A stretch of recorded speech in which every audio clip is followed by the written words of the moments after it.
কিন্তু যারা আমাদেরকে পাকিস্তানের দালাল বলেছে ওরা যে মোদির গোলাম, এটা তো প্রমাণিত। চিল্লা বলেন, ঠিক কিনা বলেন? ওরা কার গোলাম? আরো জোরে বলেন। আমরা কার গোলাম? আমরা আল্লাহর গোলাম, আমরা মোদির গোলাম। কসম আল্লাহর গোলামের কাছে মোদির গোলামেরা পরাজিত হয়েছে। আর মোদির গোলামদেরকে বাংলার মাটিতে আর আসতে দেওয়া হবে না। রাজি আছেন? দুহাত দেখতে চায়। আজরকে ডেকে বলবি, আলাম আকুল লাকা লা তাসিনি, ও বাবা, আমি কি আপনাকে বলি নাই যে আপনি আমার কথার বাহিরে চলবেন না? কিয়ামতের ভয়াবহ অবস্থা দেখে পিতা আজর ইব্রাহিম আলাইহিস সালাতু ওয়াসসালামকে বলবেন, ফালিয়াউমা লা আসিক, ইব্রাহিম, আমি আজকের পর থেকে তোমার কথার বাহিরে আর যাব না। কি বলেন, ফায়দা হবে? ফায়দা হবে না। কিন্তু আল্লাহর নবী ইব্রাহিম খলিলুল্লাহ তিনি আশা ছাড়বেন না। আল্লাহকে ডেকে বলবেন, আল্লাহুম্মা ইন্নাকা ওয়া'আদতানি আল্লা তুখজিয়ানি ইয়াওমা ইউবাসুন। আল্লাহ তাআলা, তুমি তো আমার সাথে ওয়াদা করেছিলে পুনরুত্থান দিবসে তুমি আমাকে লাঞ্ছিত অপমানিত করবে না। এর চেয়ে বড় লাঞ্ছনা, এর চেয়ে বড় গঞ্জনা আমি ইব্রাহিমের জন্য আর কি হতে পারবে? আমি থাকবো জান্নাতে আর আমার পিতা জাহান্নামের আগুনে হাবুডুবু খাবে। এর চেয়ে বড় অপমান আমার জন্য আর কি হতে পারে? ফায়াকুলুল্লাহ, আল্লাহ পাক তখন জবাব দিয়ে বলবেন, ইন্নী কাদ হাররামতুল জান্নাতা আলাল কাফিরিন, কাফেরদের জন্য আমি আমার জান্নাতটাকে হারাম করে দিয়েছি। আল্লাহ পাক যখন দেখবেন ইব্রাহিম আলাইহিস সালাতু ওয়াসসালামের তার পিতার প্রতি এখনো পর্যন্ত বিরাট মায়া, আল্লাহ তাআলা তার পিতাকে মুহূর্তের মধ্যে একটা নিকৃষ্ট জানোয়ারের রূপ দিয়ে হযরত ইব্রাহিম আলাইহিস সালামের দুই পায়ের মাঝখানে ফেলে দেবেন। এরপর আল্লাহ পাক বলবেন, ইব্রাহিম উনজুর ইলা মা বাইনা রিজলাইকা, তোমার দুই পায়ের মাঝখানে একটু তাকাও। তিনি তাকাবেন, ফাইদা হুয়া বিযীখুন মুলতাতিখুন, তাকায় দেখবেন নিকৃষ্ট একটা ঘৃণ্য জানোয়ার হয়ে তার দুই পায়ের মাঝখানে পড়ে আছে। ফায়ুখাযু বিকাওয়ামিহি ওয়া ইউলকা ফিন-নার, নবী ইব্রাহিমের সামনে তার পিতাকে নিকৃষ্ট জানোয়ার বানিয়ে তার পায়ের মধ্যে জাহান্নামের ফেরেশতারা ধরে টেনে হিঁচড়ে তাকে জাহান্নামের মধ্যে নিক্ষেপ করবে। ঘৃণার সাথে কন্যা আউযুবিল্লাহ। ভাইরা আমার, হেদায়েতের মালিক যদি আল্লাহর খোঁজের ইব্রাহিম আলাইহিস সালাতু ওয়াসসালাম হতেন, তাহলে তার পিতা আজর দুনিয়া থেকে মুশরিক অবস্থায় বিদায় নিতেন না। কিয়ামতের দিন নবী ইব্রাহিম খলিল পিতার জন্য আল্লাহর দরবারে সুপারিশ করার পরেও তার সুপারিশ মঞ্জুর করা হবে না।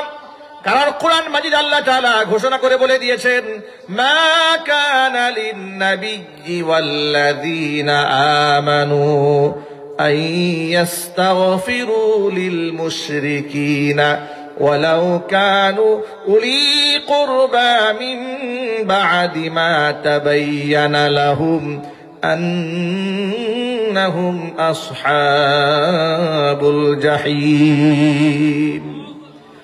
মা কানা লিন-নাবী, কি কোন নবীর জন্য পারমিশন নাই? মা কানা লিন-নাবী, কোন পৃথিবীর কোন নবী রাসূল কিয়ামতের দিন এই সুযোগ তার নাই। কোন ইমানদারদের এই সুযোগ দেওয়া হবে না যে আইয়াস্তাগফিরু লিল মুশরিকিন, তারা পৃথিবীর কোন মুশরিকদের জন্য আল্লাহর দরবারে সুপারিশ করবে, আল্লাহর দরবারে মাগফিরাত কামনা করবে, এই সুযোগ কারো নাই। ওয়ালাউ কানু উলি কুরবা, যদিও ওই সমস্ত মুশরিক ব্যক্তিরা তাদের নিকটতম আত্মীয় স্বজন হয় না কেন, মিন বাদি মা তাবায়্যানা লাহুম আন্নাহুম আসহাবুল জাহিম, এ কথা পরিষ্কার হয়ে যাওয়ার পরে যে পৃথিবীর সমস্ত মুশরিকদের স্থান হচ্ছে জাহান্নাম, এক বাক্যে জবাব দিয়ে বলেন, মুশরিকদের স্থান কোথায়? আরো জোরে বলেন। এর মানে হলো শিরিক এমন ভয়াবহ গুনাহ, এই দুনিয়ার মধ্যে আপনি যত বড় গুনাহ করেন না কেন, যদি শিরিক যদি না থাকে, আল্লাহ যদি চান আপনাকে ক্ষমা করে দিতে পারেন, যাকে খুশি আল্লাহ ক্ষমা করে দেবেন। কোরআন মাজিদ আল্লাহ রাব্বুল আলামিন সূরা নিসার মধ্যে স্পষ্ট করে ৫ নম্বর পারার হিফজ কোরআন মাজিদের ৫ম নম্বর পৃষ্ঠায় ঘোষণা করেছেন, ইন্নাল্লাহা লা ইয়াগফিরু আন ইউশরাকা বিহি ওয়া ইয়াগফিরু মা দুনা যালিকা লিমান ইয়াশা। ومن يشرك بالله فقد افترى إثما عظيما إن الله নিশ্চয় আল্লাহ লা ইয়াগফিরু ক্ষমা করবেন না আইয়ুশরাকা বিহি তার সাথে শরীক করার গুনাহ আল্লাহ কোশ্চিন কালেও ক্ষমা করবেন না। কে বলতেছেন জোরে বলেন তো? আল্লাহ বলেন আল্লাহর সাথে অংশীদারিত্ব করার যে গুনাহ আছে এই গুনাহ আল্লাহ কোশ্চিন কালেও ক্ষমা করবেন না। ওয়ায়াগফিরু মা দুনা যালিকা শিরিক ছাড়া যত প্রকারের গুনাহ আছে আল্লাহ যদি চান যাকে খুশি তাকে আল্লাহ তাআলা ক্ষমা করে দেবেন। কারণ হচ্ছে শিরিক এমন একটা অপবাদ মাইয়ুশরিকি বিল্লাহ, যে ব্যক্তি আল্লাহর সাথে শরীক স্থাপন করলো ফাকাদ ইফতারা ইসমান আযীমা, সেই ব্যক্তি আল্লাহর উপর মারাত্মক মিথ্যা অপবাদের বোঝা আরোপ করে দিল। যেখানে সমস্ত ক্ষমতার মালিক আল্লাহ তাআলা, সেখানে যদি সংবিধানের মধ্যে রচনা করে দেওয়া হয় সমস্ত ক্ষমতার মালিক হচ্ছে জনগণ, সার্বভৌমত্বের মালিক কে জোরে বলেন তো? আরো জোরে বলেন। যদি সংবিধানে লেখা থাকে সার্বভৌম ক্ষমতার মালিক হচ্ছে দেশের জনগণ, এই শিরকি বক্তব্য প্রত্যাহার করে কোরআন সুন্নাহর আলোকে ঈমানি বক্তব্য সংযোজন করতে হবে। মুসলমানদের দেশের সংবিধানের মধ্যে লিখে দিতে হবে সার্বভৌম ক্ষমতার একমাত্র মালিক আল্লাহ রাব্বুল আমিন। অন্তর্বর্তীকালীন সরকার নতুন করে সংবিধান রচনা করার জন্য, সংবিধানকে পুনঃসংস্কার করার জন্য তারা বিভিন্ন জায়গা থেকে প্রস্তাবনা গ্রহণ করছে। আমাদের বক্তব্য আমরা স্পষ্ট জানিয়ে দিচ্ছি, আলেম ওলামারা লিখিত বক্তব্য দিয়েছেন। আমরা গোটা বাংলাদেশের দায়ী হিসেবে আমাদের উপর দায় বর্তায়। আমরা আমাদের আওয়াজের মধ্যে স্পষ্ট বলে দেই 90 থেকে 95% মুসলিম অধ্যুষিত এই দেশে সংবিধানে এমন কোন ধারা থাকতে পারবে না যে ধারা কোরআনে কারীম কিংবা নবী করিম সাল্লাল্লাহু আলাইহি ওয়াসাল্লামের হাদিসের খেলাফে চলে যায়। যে ধারাগুলো বিগত স্বৈরাচারের আমলে হয়েছে, যে দেশ তাওহীদের উপর ভিত্তি করে আল্লাহ তাআলা স্বাধীন করে দিয়েছিলেন। বঙ্গবন্ধু ভাষণে কি বলেছিলেন?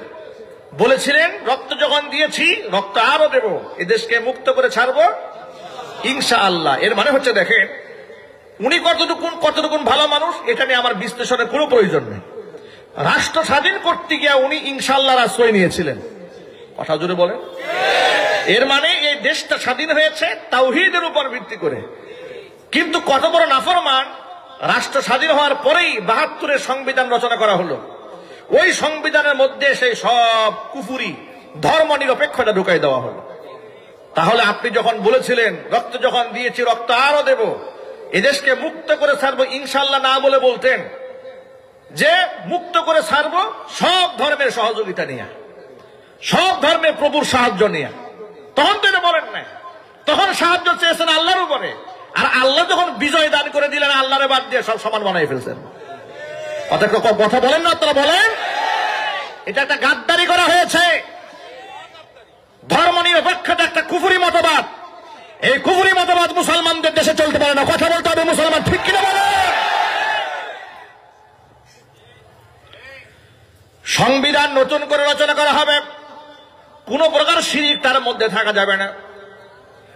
বাংলাদেশ জামাত ইসলামীকে নিয়ে আলেম ওলামাদের হাজার মতবাদ আছে, ইখতিলাফ আছে, মুনাজারা আছে, মুনাকাশা আছে, আকীদাগত ত্রুটি বিচ্যুতি আছে বলে ইখতিলাফ আলেমদের মধ্যে আছে, দ্বিমত আছে। কিন্তু জামাতকে বাংলাদেশের রাজনৈতিক ময়দান থেকে সরায় দেওয়ার জন্য, তাদের নিবন্ধন বাতিল করার জন্য যে হাতিয়ার গ্রহণ করেছিল স্বৈরাচারীরা, আপনারা অনেকে জানেন না।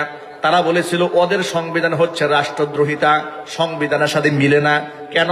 জামাতের সংবিধানের মধ্যে লেখা আছে সমস্ত সার্বভৌমত্বর মালিক একমাত্র আল্লাহ রাব্বুল আলামিন। এই কথা লেখার কারণে ওদের সংবিধান বাতিল করা হয়েছিল। এই ইতিহাসটা আপনারা অনেকে জানেন না। কথা বলতে হবে তো। আমার প্রশ্ন হচ্ছে এই সংবিধান তো জামাতের না, সার্বভৌমত্ব ক্ষমতার মালিক সকল মুসলমানের। যুবক ভাইয়েরা আমার, এই জন্য বলি শিরিক এক ভয়াবহ গুনার নাম। কোন মুসলমান যদি আকীদার বিশ্বাসের মধ্যে গিয়া কোন নবী রাসূল তার জন্য সুপারিশ করে কোনো উপকার আনতে পারবে না। এই জন্য আপনারা এক বাক্যে জবাব দিয়ে বলেন, সার্বভৌম ক্ষমতার মালিককে? আমার জানের মালিককে? আমার মালের মালিককে? আমার রিজকে বরকত দেওয়ার মালিককে? আমার ব্যবসায় বরকত দেওয়ার মালিককে? আমাকে ছেলে দেওয়ার মালিককে? মেয়ে দেওয়ার মালিককে? আমাকে সন্তান দেওয়ার মালিককে? সন্তান উঠায় নেওয়ার ক্ষমতা কার হাতে? ক্ষমতা দেওয়ার মালিককে? ক্ষমতা ছিনায় নেওয়ার মালিককে? এই কথাগুলো শুধু মুখে বললে হবে না, এমন ভাবে অন্তরের মধ্যে গাঁথতে হবে।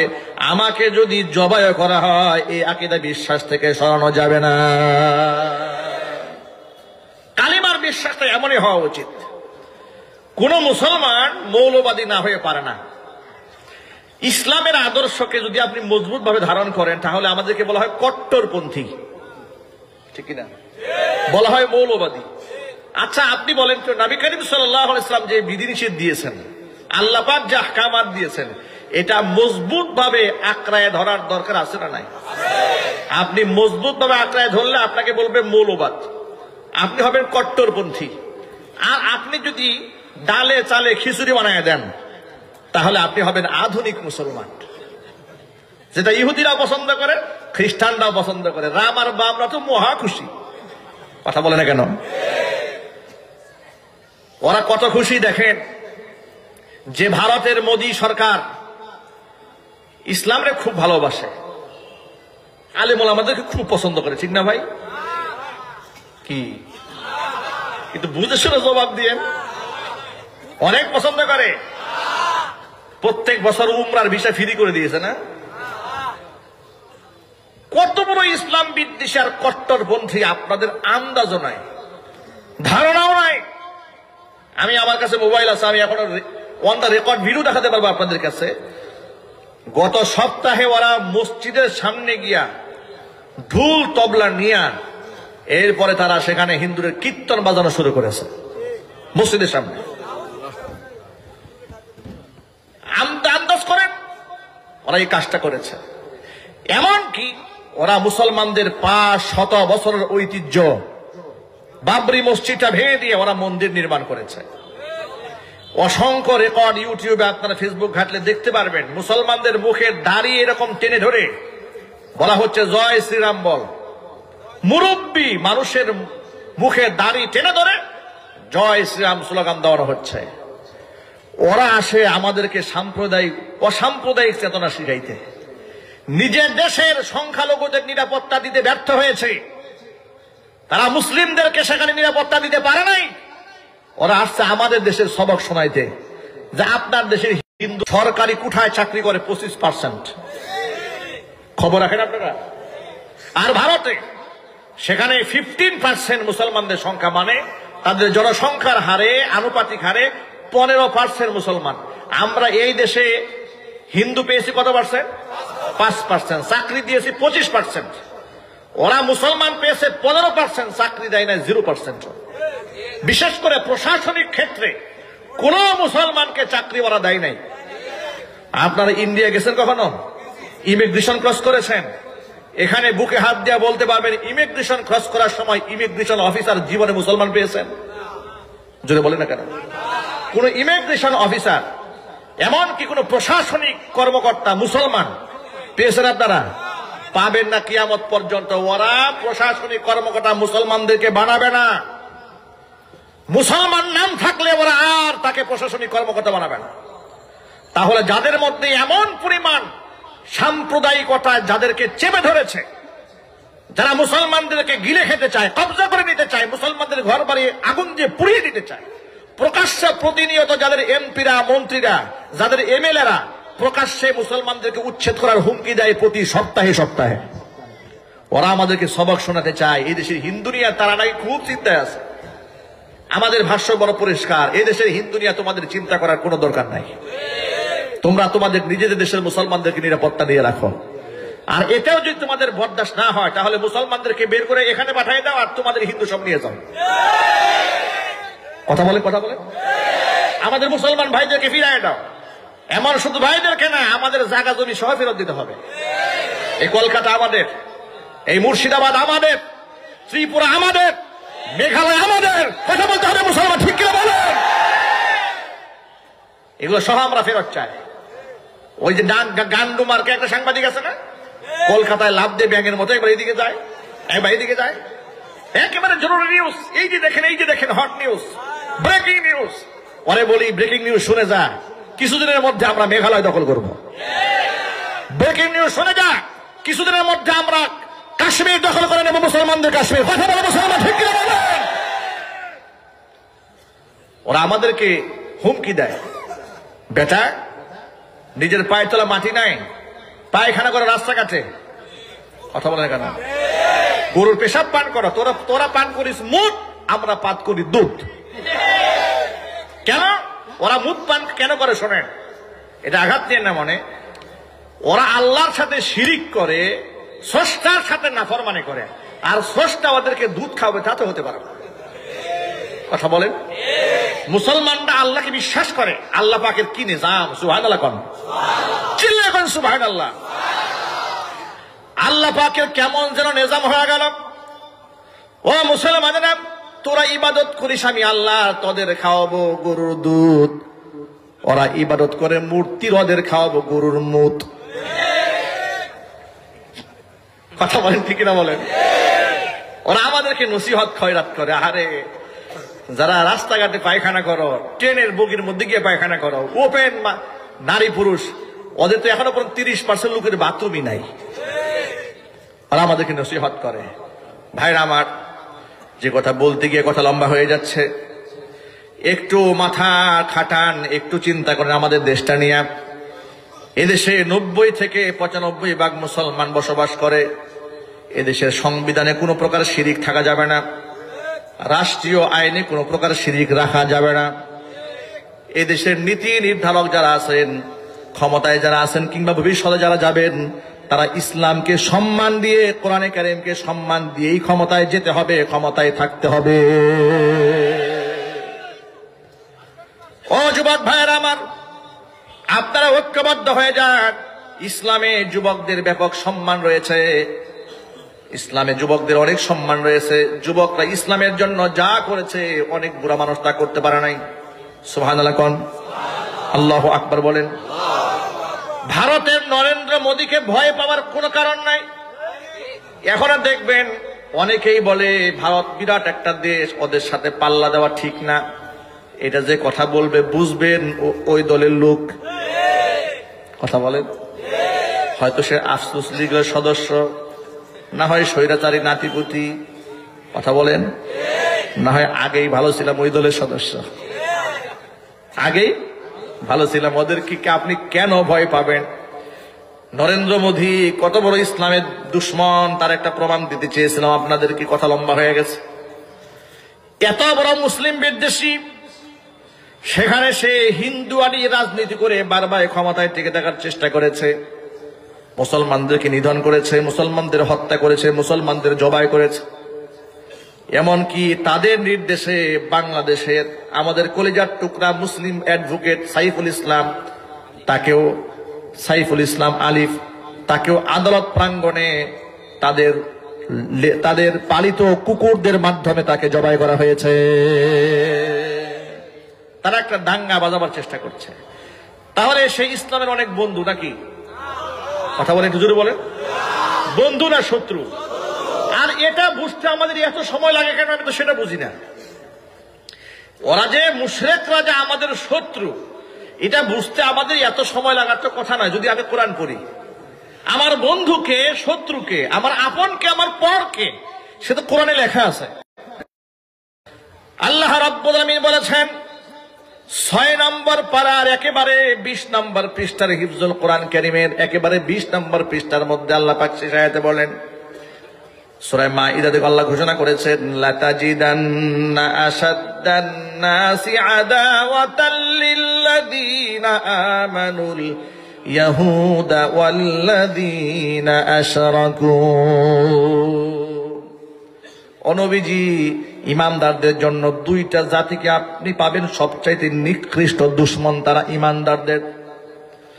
1 নাম্বার হচ্ছে ইহুদিরা মুসলমান এবং মুমিনদের চরম দুশমন। দুই নাম্বার হচ্ছে মুশরিক যারা, তারা মুসলমানদের ইমানদারদের চরম দুশমন ঘোষণা দিয়েছেন কে? জোরে বলেন। আল্লাহ বললেন মুশরিকরা কোনোদিন মুসলমানদের আপন হতে পারে না। আর এই দেশের ওই সমস্ত দালাল, ওই সমস্ত পাঁচাটা গোলামেরা কিছুদিন আগেও ওরা স্বৈরাচারের আমলে বুক ফুলিয়ে মিডিয়ার সামনে বলেছে ভারতের সাথে আমাদের স্বামী স্ত্রীর সম্পর্ক। স্বামী কে আর স্ত্রী কে? কথা বলে না কেন? বলে আমাদের উন্নয়ন ভারতের উন্নয়ন, ভারতের উন্নয়ন আমাদের উন্নয়ন। এ কথা বলে নাই? একটু জোরে বলেন। বলে নাই? কেন বলেছে জানেন? কারণ ওরা যে ওদের কাছে বিবাহ বসছিল। কথা বলেন। হাজার হলেও তারা স্বামীকে অসন্তুষ্ট করতে পারে না, এই জন্য বিপদের দিনে স্বামীর পায়ে গিয়ে আশ্রয় নিছে। কথা বলে না কেন ভাই? সারা জীবন আমাদেরকে বলেছে পাকিস্তানের গোলাম নাকি আমরা, আমরা নাকি স্বাধীনতার দুশমন, পাকিস্তানের ধূসর, পাকিস্তানের পেটাত্তা। আচ্ছা আপনারা বলে এই দেশে আলেম ওলামা জেল খেটেছে, জরিমানা দিয়েছে, ফাঁসির মঞ্চে পর্যন্ত উঠেছে, কোন একজন আলেম পাকিস্তান আশ্রয় নিয়েছে? তাহলে কি বোঝা গেল? আলেমরা পাকিস্তানের দালাল? আরো জোরে বলুন। কিন্তু যারা আমাদেরকে পাকিস্তানের দালাল বলেছে ওরা যে মোদির গোলাম, এটা তো প্রমাণিত। চিল্লা বলেন, ঠিক কিনা বলেন? ওরা কার গোলাম? আরো জোরে বলেন। আমরা কার গোলাম? আমরা আল্লাহর গোলাম, আমরা মোদির গোলাম। কসম আল্লাহর, আল্লাহর গোলামের কাছে মোদির গোলামেরা পরাজিত হয়েছে। আর মোদির গোলামদেরকে বাংলার মাটিতে আর আসতে দেওয়া হবে না। রাজি আছেন? দুহাত দেখতে চায়।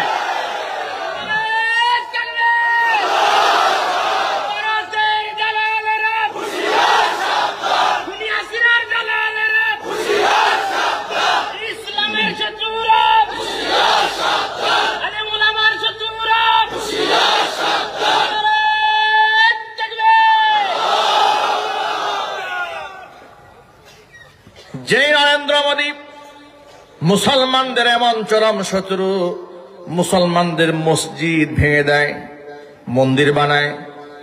আবার দেখলাম সেই নরেন্দ্র মোদীর পক্ষ থেকে ভারতের হাই কমিশন বাংলাদেশের মাইজ ভান্ডারে একটা মাজার আছে, ওই মাজারে গিলাপ পাঠায়। চিন্তা করছেন অবস্থাটা? যাদের দেশে মসজিদ ভেঙে মন্দির বানায়, ওরা আবার আমাদের দেশের ধর্মের প্রতি মোহাব্বত দেখাইতে গিয়া মাইজ ভান্ডারের দরবার শরীফে মাজারে গিলাপ পাঠায়। মানেটা কি জানেন? আল কুফরু মিল্লাতুন ওয়াহিদা, পৃথিবীর সব কাফেররা এক দলভুক্ত। নরেন্দ্র মোদী এবং ওদের লেসপন্সার নাতিপুতিরা বুঝতে সক্ষম হয়েছে যে আমাদের মধ্যে আর মাজার পূজারীদের মধ্যে কোনো পার্থক্য নাই। আমরা একই গোয়ালের গরু, ঠিক কিনা বলেন? মন্দিরেও শিরিক হয়, মাজারেও কি হয়? শিরিক হয়। মনে রাখবেন মুসলমানেরা, শিরিক বড় ভয়াবহ গুনাহ। মাজারে সেজদা দেওয়া হারাম, মাজারে সাহায্য চাওয়া হারাম, এখান থেকে তাওয়াজ্জু চাওয়া হারাম। তাওয়াজ্জু নেবেন আল্লাহর দিকে, যে তাওয়াজ্জু হযরত ইব্রাহিম আলাইহিস সালাতু ওয়াস সালাম নিজে বলেছিলেন, ইন্নী ওয়াজ্জাহাতু ওয়াজহিয়া লিল্লাযী ফাতারাস সামাওয়াতি ওয়াল আরদা হানিফান ওয়া মা আনা মিনাল মুশরিকিন। জাতির পিতা ইব্রাহিম আলাইহিস সালাতু ওয়াস সালাম স্রষ্টার দিকে, ওই আল্লাহর দিকে, যিনি ফাতারাস সামাওয়াতি ওয়াল আরদা, যিনি আসমান এবং জমিন সৃষ্টি করেছেন। একনিষ্ঠতার সাথে আমি আমার তাওয়াজ্জু দিলাম আল্লাহর দিকে। আর মাজারপন্থীরা বলে বাবা কবর থেকে তাওয়াজ্জু দেয় আমাদের দিকে। কিন্নার সাথে কন্যা নাউজুবিল্লাহ। এমন হাজারো প্রমাণ আমাদের হাতে আছে না নাই? ওই যে ভণ্ডা মাজার পূজারী চট্টগ্রামের জাহাঙ্গীর, দরবারে জাঙ্গিয়া নামে পরিচিত, সে একবার চলে গেল মাইজ ভান্ডারের দরবারে পরীক্ষার্থীদেরকে সাথে নিয়ে, এসএসসি পরীক্ষার্থীদেরকে সাথে নিয়ে কবরের সামনে গিয়া বলে, বাবা আমাদের সালাম গ্রহণ করেন, আপনার কদমে আমাদের সালাম। এই যে শিক্ষার্থীরা আসছে, ওরা পরীক্ষা দেবে, ওদের ভুল ত্রুটি ক্ষমা করে এদেরকে পরীক্ষার মধ্যে তুমি কামিয়াব করে দিও। পরীক্ষার কামিয়াবির জন্য গিয়েছে মাজারে, মাজারে ওয়ালার কাছে সাহায্য চাচ্ছে, মাজারে শুয়ে থাকা ব্যক্তি যেন, মরা ব্যক্তি যেন এদেরকে পরীক্ষায় পাশ করাইয়া দেয়। এই কাজ যে করেছে, এই কথা যে বলেছে, ওরে সুন্নি তো ভালো, ওরা কি মুসলমান বলার কোন সুযোগ আছে? চিৎকার দিয়া বলেন আছে? ওরা বাপ মাকেও এত বড় সম্মান করে না যে সম্মান পীর সাহেবরে করে, ঠিক কিনা বলেন? পীরের বাড়িতে গরু নিয়ে দৌড় দেয়, উরসে ছাগল নিয়ে দৌড়। আমার এক মুসল্লি আমার কাছে আসছে, হুজুর আমরা খুব গরিব মানুষ, খেত খামারে কাজ করে আমার বাবা, গোয়ালের সবচেয়ে বড় গরুটা প্রত্যেক বছর আট্রসির দরবারে নিয়ে যায়, সংসার চলে না আমাদের, কিন্তু এরে কি পাগল করছে এই দরবার থেকে, সে প্রতি বছর গরু নিয়ে যায় কিন্তু নামাজ পড়ে না। কি পড়ে না? নামাজ পড়ে না। জিজ্ঞেস করলে বলে দেখানো নামাজ আমরা পড়ি না। জিজ্ঞেস করলে কি বলে? দেখানো নামাজ পড়ি না। ওরা আধ্যাত্মিক নামাজ পড়ে। ভণ্ডামির একটা সীমা থাকা উচিত, একটা মাত্রা থাকা উচিত, কথা বলতে হবে, ঠিক কিনা? আমার কিছু লোকজন সেখানে গেছিল, মানে পরিচিত, আমার কাছে এসে গল্প বললো। আমি বললাম গেলেন কেন ওখানে? বলে হুজুর দেখতে গেছিলাম করে কি। আমি কি করে একটু বর্ণনা শোনান। বলে বর্ণনার মধ্যে বর্ণনা হচ্ছে নামাজের সময় মসজিদে ঢুকছি, সেখানে নারী পুরুষ অনেক তবকার মানুষ আছে, হিন্দুরাও আছে মাজারে, হিন্দুরা সহ গেছে, বৌদ্ধরা গেছে, খ্রিস্টানরা গেছে, নানান ধর্মের লোক গেছে মাজারে। মানে তারা বিশ্বাস করে নিয়েছে যে হিন্দু হোক, বৌদ্ধ হোক, খ্রিস্টান হোক, বাবার দরবারে গেলেই মুক্তি। এরপর ঢুকলো মসজিদে, নামাজের সময় হলো, সালাম ফিরাচ্ছে। সালাম ফিরাবার পরে সবাই যখন দোয়া করবে, দোয়া করার জন্য সবগুলা কেবলা দিক থেকে মুখ ফিরাই নিয়ে কবরের দিকে রুখ করছে। মানে পীর সাহেবের কবর যেখানে, সেদিকে রুখ করেছে।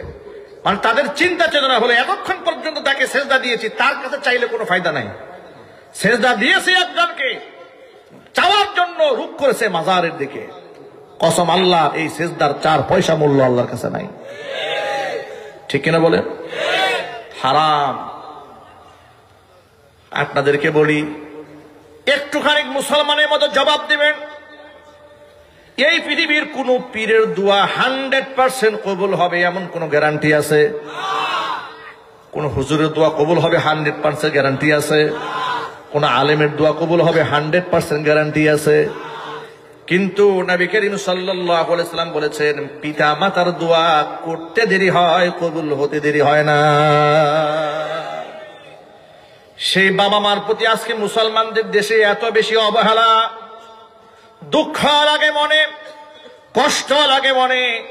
মা বাবার প্রতি মানুষ এহেন আচরণ কিভাবে করে, এমন নিকৃষ্ট ঘৃণ্য আচরণ কি করে করে। গতকালকেও রিপোর্টে দেখলাম, সন্তানেরা বৃদ্ধ বাবাকে প্যারালাইজড হয়ে গেছে, রাস্তায় ফেলে পালায়ে গেছে। সন্তানেরা কি করে পারে বাবা মাকে বৃদ্ধ বয়সে অবহেলা করতে, এটা আমার মাথায় আসে না। অথচ যে মুসলমানকে শিক্ষা দেওয়া হয়েছে, রিদাল্লাহি ফি রিদাল ওয়ালিদাইন ওয়া সাখাতুল্লাহি ফি সাখাতিল ওয়ালিদাইন। বাপ মা যদি রাজি হয়ে যায়, আল্লাহ রাজি হয়ে যান। বাপ মা যদি নারাজ হয়ে যান, স্বয়ং আল্লাহ পাক বান্দার উপর নারাজ হয়ে যান। সূরা আনকাবুতের ছোট্ট একটা আয়াতে কারিমা আপনাদের সামনে খুতবার মধ্যে তেলাওয়াত করেছি। আল্লাহ তাআলা আয়াতের মধ্যে বলেছেন, ওয়াসাইনাল ইনসানা বিওয়ালিদাইহি হুসনা। দুনিয়ার মধ্যে যত মানুষ আছে, সমস্ত মানুষদেরকে আমি আল্লাহ নির্দেশ দিয়েছি তারা যেন বাপ মার সাথে উত্তম ব্যবহার করে। ওয়া ইন জাহাদাকা, তোমার বাপ মা যদি তোমাকে চাপ প্রয়োগ করে, বল প্রয়োগ করে, লিতুশরিকা বি, আমার সাথে শরীক করার জন্য, ফালা তুতিউহুমা, শুধু এই ক্ষেত্রে তাদের কথাকে মান্য করবে না, বৈধ সকল কাজে বাপ মার কথা মানা ফরজ। ইলাইয়া মারজিউকুম, কেন মান্য করবে না শিরিকের কাজে? তোমাকে, তোমার বাবা মা সকলকে ফিরে আসতে হবে আমি আল্লাহর কাছে। ফাউনাব্বিউকুম বিমা কুনতুম তা'মালুন, তোমাদের কর্ম সম্পর্কে আমি তোমাদের সমস্ত খবর জানিয়ে দিব। প্রিয় ভাইরা আমার, বাপ মার খেদমত করা সুন্নত না ফরজ? জোরে বলেন। শুনে আপনারা খুশি হয়ে যাবেন। বাপ মার পেছনে টাকা ঢাললে, কসম আল্লাহর টাকা যদি আপনি খরচ করেন, একটি টাকাও বিফলে যায় না। একে তো পরকালে ইনভেস্ট হয়ে যায়, সাথে সাথে যত সন্তান বাপ মার পেছনে যত বেশি টাকা খরচ করবে, আল্লাহ তাআলা সম্পদের মধ্যে তত বেশি বারাকা দান করে দিবেন। যে টাকা ইনকাম করি সন্তানেরা, আমাদের টাকায় বাপ মার কতটুকু হক আছে এটা জানা দরকার আছে না ভাই? অনেক সন্তানরা মনে করে আমার টাকার মধ্যে সবার প্রথম হক আমার, আমার ছেলের, আমার বউয়ের। বাপ মাকে যদি আমি ইহসান করে দরদ করে কিছু দেই তাহলে পাবে, না দিলে পাবে না। এই তো সন্তানদের মন মানসিকতা অধিকাংশ সন্তানের, ঠিক কিনা বলেন? এবার প্রশ্ন শুনে, এই প্রশ্নটা নবী করিম সাল্লাল্লাহু আলাইহি সাল্লামের কাছে একজন সাহাবী এসে বলেন, সারা টাকা নিয়ে নেয়। আল্লাহর নবী সাথে সাথে বললেন, আনতা ওয়া মালুকা লিওয়ালিদিকা, শুধু সম্পদ কেন, তুমি নিজে এবং তোমার সম্পদ সবকিছু তোমার বাবার মালিকানা দিন। সুবহানাল্লাহ।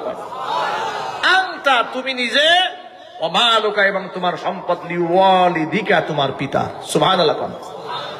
এবার কোরআন শরীফ থেকে আয়াত শোনা, আল্লাহ কি বলেন এই ব্যাপারে? يسألونك ماذا ينفقون قل ما أنفقتم من خير فللوالدين والأقربين واليتامى والمساكين وابن السبيل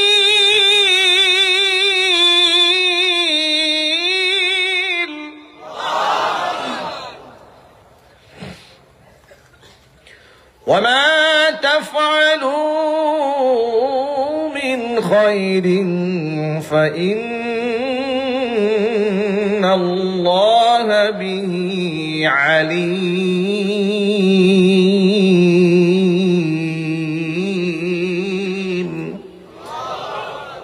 আল্লাহ পাক বলেন, ইয়াসআলুনাকা মাযা ইউনফিকুন, নবীজি ওরা জানতে চায় তারা কি খরচ করবে।